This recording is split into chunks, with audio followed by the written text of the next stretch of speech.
By the end of this video, you should understand what time signatures are, what they do, and what they represent, right? So you might have heard about time signatures in music, but if you do not have any idea of what those numbers at the beginning of the staff is, what top one means, what the bottom one means, stick around all the way to the end of this video so you do not miss any piece of it. Let's get straight into it. Welcome back to Heartstrings Violin Academy. I'm Samuel and I bring you the best violin lessons, violin tutorials. So if you're a complete beginner at learning the instrument by yourself, or you're an intermediate learning popular songs and all of that good stuff, make sure to click that subscribe button because this is the channel for you. Let's get straight into this one.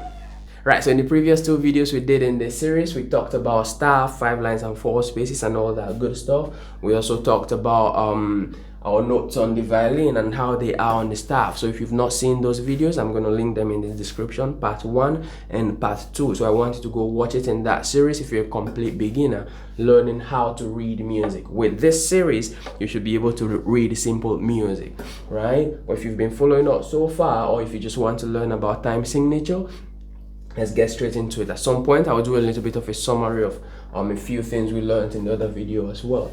Right, so time signature are these numbers you're going to see at the very beginning of the staff. This tells us how many beats or how many counts should be in each of the bars, also called measures. So for the first part of this, that is how I want you to understand it. Time signature tells us how many counts or how many beats should be in each of these bars. Should it be 1, 2, 3, 4, 1, 2, 3, 4, or 1, 2, 3, 1, 2, 3, 1, 2, 3, 1, 2, 3.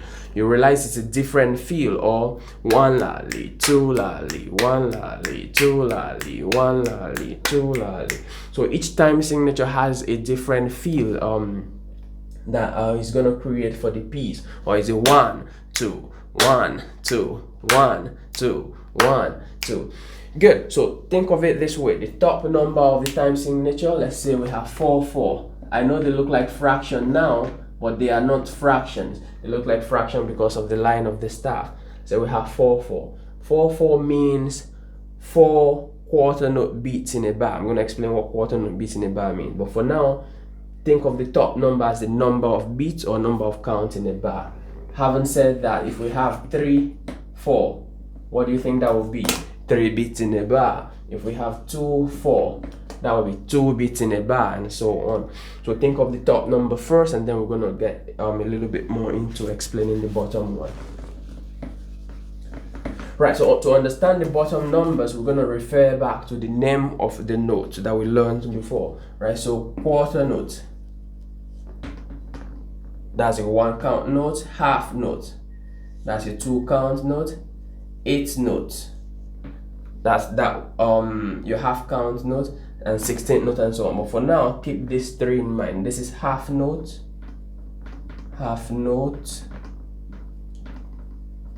quarter note, and then 8th note. These names are going to come in very important in order to understand the bottom number, because the bottom number are referring to these notes right here. So if we have 4, 4, 4 in a fraction, under a fraction is going to be a quarter, right? So I want you to kind of think about it that way. Think of it this way. I know they're not fractions, but this is going to help you understand it better. Just a little bit of maths. 4 quarter notes, right? Not quarter counts, 4 quarter notes. So it's going to be this note here. That's going to be 4 of them in each of the bars, right? So 4 quarter notes in a bar, right, it's going to look like this. Let's say this bar 1, 2, 3, 4.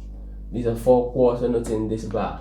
Or you can have an equivalent of this. It doesn't have to be 4 quarter notes. If we have a whole note, which is an equivalent of 4 quarter notes, because this is 4 beats and this is 4 individual beats, this bar is also complete. You understand?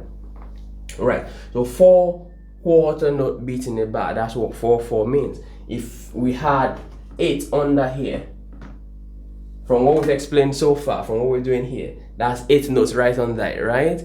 So this would mean 4 8-note beats in a bar, which is going to be like this, right? Or equivalent of that, 4 8 notes are half count, add 4 half counts together, which means this bar is complete now because it makes 2. 4 halves makes 2.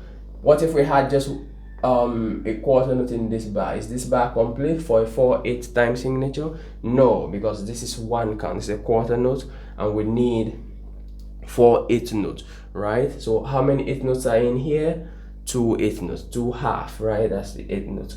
Keep in mind this is half count, this is 1 count, and this is 2 count. Don't mix up the name of the notes and the amount of count that they have.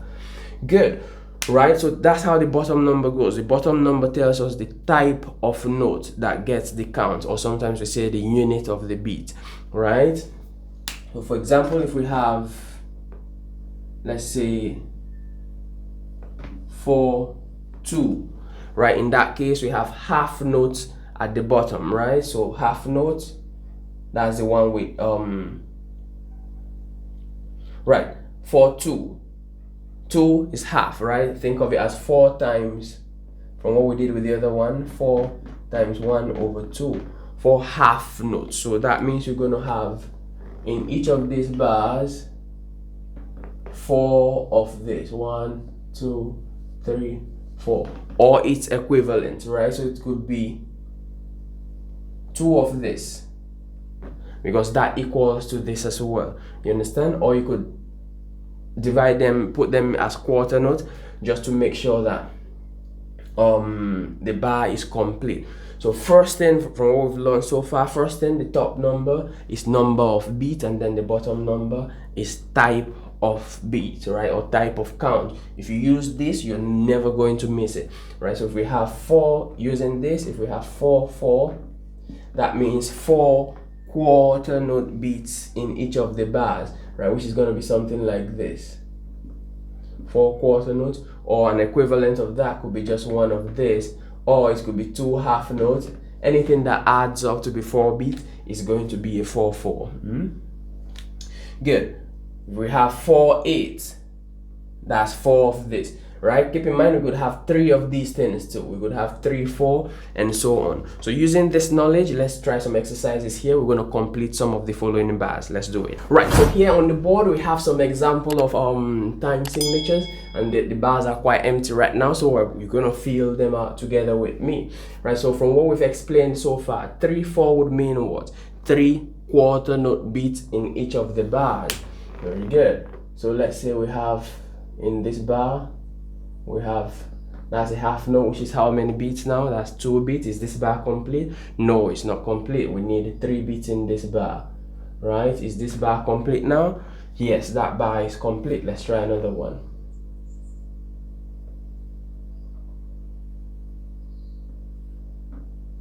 Is this bar complete? No, it's not as yet. Keep in mind these notes could be on any of the lines, right, from what we've learned so far. Is this bar complete? No, because that's an 8 note, which is half count. So that's 1 plus 1, that's 2, that's 2 1/2. We need another of that to complete this bar. Right, now that bar is complete. Alright, I'm gonna put a few here for you to try out. So you're going to complete that bar by yourself. Let's do this other bar right here. Keep in mind these notes can be replaced by their respective rest. So just like we have a half note rest, that's a half note rest, which means we rest for 2 counts. That means this bar is already has 2 beats in it. So to complete this bar, what do? It needs a 1 beat. Could be a rest, could be a played note. So now this bar is complete. So that means everything is consistent with that 3 4 time. 1 2 3, 1 2 3, 1 2 3. Good. You fill out that bar. Let's talk about 4 4. 4 4 means 4 quarter note beat in each of this bar, right? Is this first bar complete? Yes, because that's a 4 count note. That's a whole note. Is this bar complete? No. It needs a few more, right? Could be this, or could be 2 of this, making 2 plus 1 plus 1, right, which makes 4. I'm going to leave you with this one to complete. You complete that one and this 2. Right, you complete those. The 2/4, 2 beats in each of the bars, right? Is this bar complete? Yes. So you get the idea now, right? 3/8 would mean 3. Is this bar complete? No, it's not, right? So you complete that one and complete this one. And you see the time signature changes here. 3/8 means 3 eighth note beats in each of the bars. Is this bar complete? No. Is this bar complete? Yes, because a quarter note has 2 eighth notes in it. 2 eighth notes, right? So that's 2 halves plus that other half makes it 3 eighth notes in a bar, and you finish feel of that other bar the way you want. Right, so as we go on, we're going to get a little deeper into this time signature. We'll start talking about the dots, what happens when we have a dot after a note, a dot beside a note, and all of that, which in some cases could be a 3 count, could be a 1.5 count, and makes all of this a little bit makes all of this even more interesting, right? So the assignment I want to give you on this for today is go write this out, right? Just write out time signatures and try to clap the feel.